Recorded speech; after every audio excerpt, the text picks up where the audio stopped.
Willie D Live. What are some of your thoughts when your son was once he came out? Mm-hmm.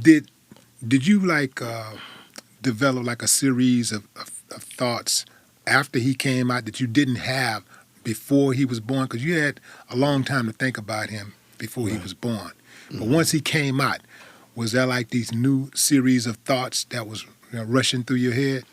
Yeah, it's always, I think, as a parent, it is, you start to have some self-reflection on your upbringing and how you always want to erase the negative and stuff and really try to build with the positive. And really, but that does take some self-interest, reflection. And so when, bringing him up, really kind of being that fatherly role, spending time, just that was more, I think, on the forethought with that. Yeah. I know when my son was born, I was the second person to hold him, and we didn't know what he was going to be. Mm-hmm. So I was right there holding his mom's leg, one leg. And boy, when I saw that sack, I just started jumping for joy, and she screamed, Willie! I was like, oh, my bad. But I got a boy, you know what I'm saying? I got a boy. Right, and now, and once, she wiped the afterbirth off and everything, I'm starting to hold him. Yeah. And all of these thoughts just started rushing through my head like, man. Responsibility. Man, like this little innocent kid that ain't never did nothing to nobody. I mean, he gonna be public enemy number one now. Yeah. A black male. Just to be a black male, period. Right. You public enemy number one just because of your skin color and your gender.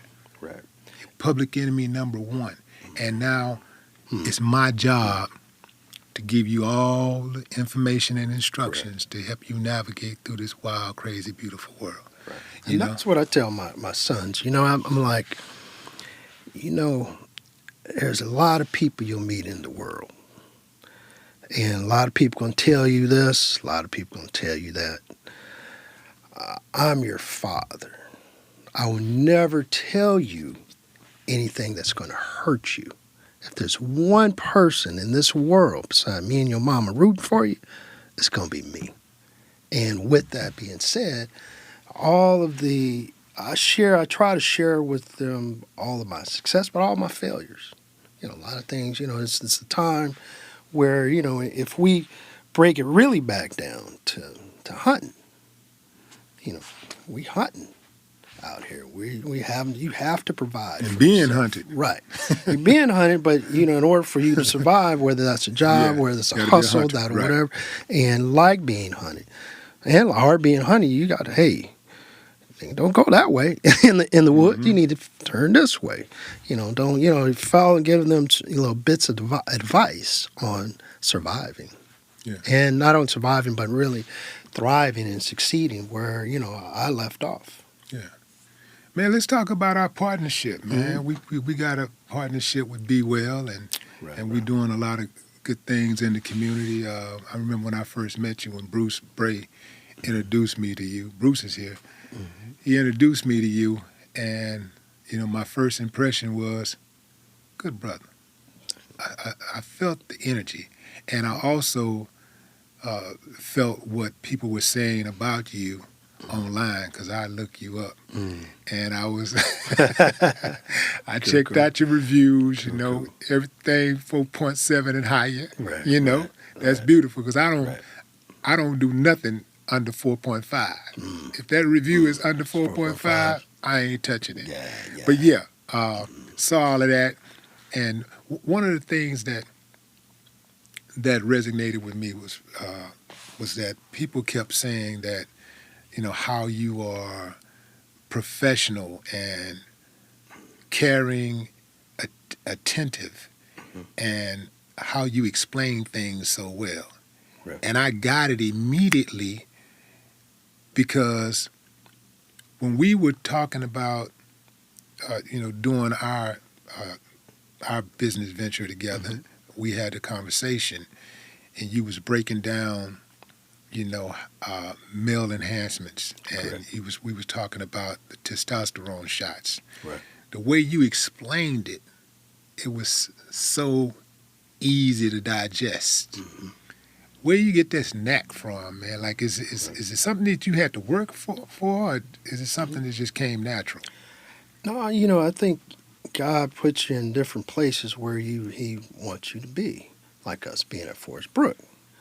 I mean, you vibed on an aspect, even though we talking, but I think that I've been blessed in that aspect, in the fact I've been put in different places and different situations, and to understand that people are really everybody, whether you was Asian, Spanish, whatever we talked about, we similar age.